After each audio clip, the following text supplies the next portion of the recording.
मित्रों नमस्कार। आज हम लोग व्याकरण का टॉपिक अलप्राण,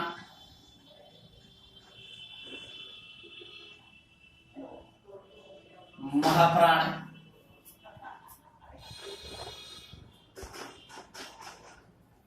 घोष, अघोष और सघोष पर चर्चा करेंगे।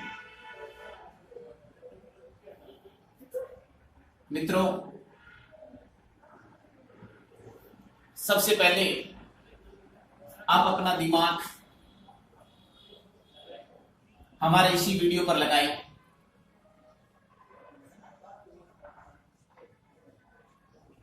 मैं आप लोगों को अलप्राण, महाप्राण, अघोष और सघोष सिखाने की कोशिश कर रहा हूं।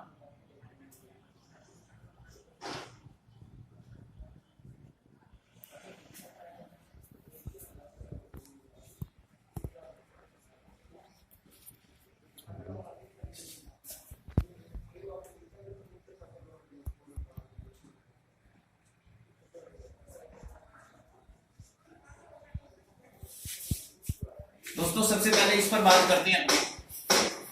ये है अलप और ये है प्राण। अलप का अर्थ होता है कम और प्राण का अर्थ होता है शक्ति।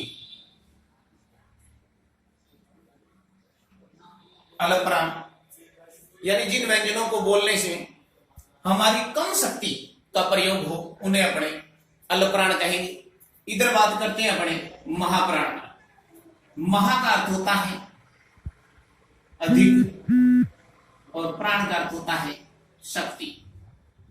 यानी जिन शब्दों को बोलने से हमारी ज्यादा शक्ति खर्च होती है उन्हें अपने कहेंगे महाप्राण, और जिनको बोलने से कम शक्ति खर्च होती है उन्हें कहेंगे अपने अलप प्राण।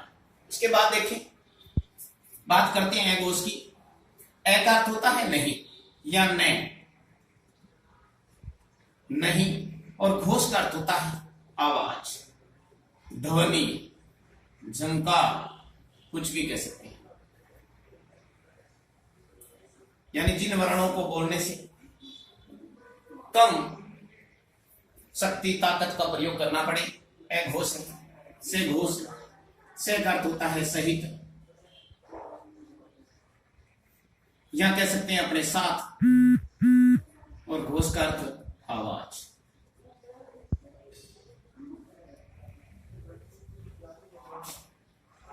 अब ध्यान दें, अलप्राण, महाप्राण।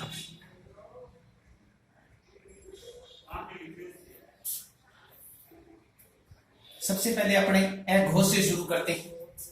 अघोष, सघोष। अघोष के अंदर प्रत्येक वर्ग का पहला दूसरा अक्षर, सघोष में तीसरा, चौथा, पांचवा वर्ग। इसके बाद में अपने अलप्राण की बात करते हैं। तो अलप्राण के अंदर आप लोगों को पता है कि पहला, तीसरा और पांचवा, प्रत्येक वर्ग का पहला, तीसरा, पांचवा अक्षर होता है। कौन सा बच गया? दूसरा और चौथा, ये महाप्राण में आते हैं। दोस्तों, इसके बाद में अपने बात करते हैं कि आप लोगों को पता है कि ये रे, ले और वे, दूसरा से, श और से, ये जो है इन दोनों में बोलने में, दोनों को बोलने में अपने को ये देखना है कि किसमें ज्यादा शक्ति का प्रयोग हो रहा है। तो देखिए, एक तो अपने बोल देते हैं ये रे ले और एक बोलते हैं श। तो आप लोग को पता है, आप लोगों को इसमें ये रे ले वे को बोलने में कम समय लगता है।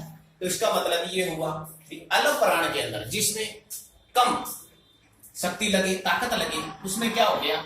ये रे, ले और वे, ये हो गया। अलप्राण में। इसके साथ साथ अलप्राण में ये हो गया,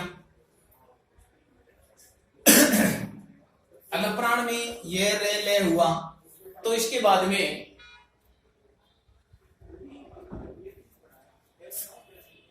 और बच गया से, तो इसका प्रयोग हो जाएगा महाप्राण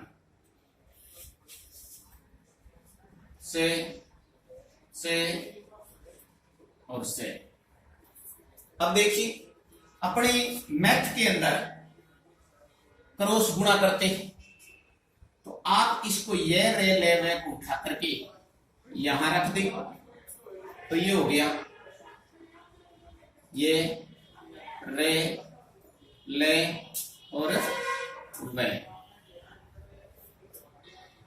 इसके बाद में ये जो है से इनको उठा करके आप यहां रख दें,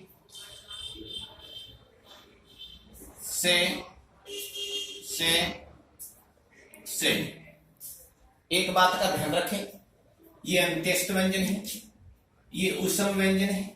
ऊष्म व्यंजन में आपको पता है कि एक है और होता है और होता है। ये जो है ये आपका महाप्राण और से घोष दोनों में गिना जाता है।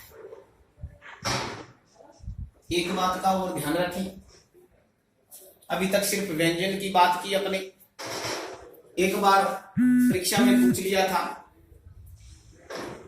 कि सभी स्वर होते हैं, तो मित्रों सभी स्वर से घोष होते हैं, ये ध्यान रखें। सभी स्वर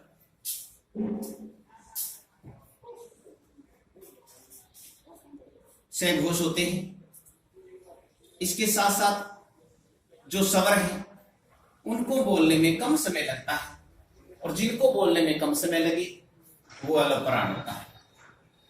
तो सभी स्वर जो हैं वो अलप्राण में भी होते हैं।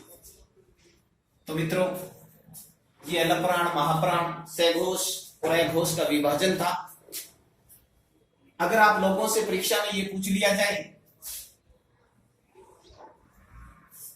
निम्न में से अलप्राण कितने होते हैं, तो मित्रों अलप्राण की आप काउंटिंग करें। 3 ये बैठे, 1 वर्ग 5 का होता है, तो कितने हो गए 15। ये रेले में 4 हो गए 19, और सवर हो गए 11। तो मित्रों अलप्राण टोटल होते हैं 30। इसके बाद में अपने बात करें महाप्राण की, तो मित्रों महाप्राण 8 ये हो गए, 5 2 10, मित्रों 10 हो गई। 3 ये हो गई 13, 1 है तो ये हो गई 14। बात करते हैं सघोष की, तो सघोष हो गए 15, 4 ये हो गई 19, 11 ये हो गई,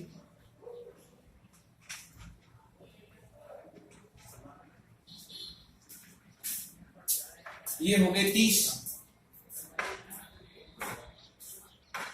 अब रह गया अघोष, तो अघोष होते हैं 10, और से 3 ये हो गई, तो ये हो गई 13। मित्रों यहां ये 30 हुए, तो सघोष के अंदर एक है भी होता है, 30 और 1 31, तो सघोष हो गए टोटल 39। तो मित्रों अलप्राण, महाप्राण, अघोष, सघोष का ये विभाजन था। अगर आप लोगों को ये वीडियो पसंद आया हो तो आप इसे ज्यादा से ज्यादा शेयर करें, लाइक करें। तो धन्यवाद मित्रों, जय हिंद।